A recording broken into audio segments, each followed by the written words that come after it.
என்னுடைய மாமனுக்கு தேக்குமர தேகமடி அம்மா அம்மா.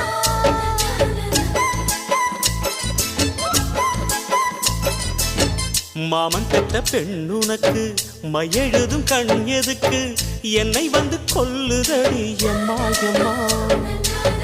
ஆத்திலே நான் குளிச்சேன் ஆசையா நீ புடிச்சே தோளத்தான் நீ புடிச்சே சொர்க்கத்தை நான் புடிச்சே. அடடா ஒரு அங்குலம் அங்குலமாக நீ ஆசையில் முத்தங்கள் போட அதை என்னன்னு சொல்லுவேன் எப்படி சொல்லுவேன் நானே.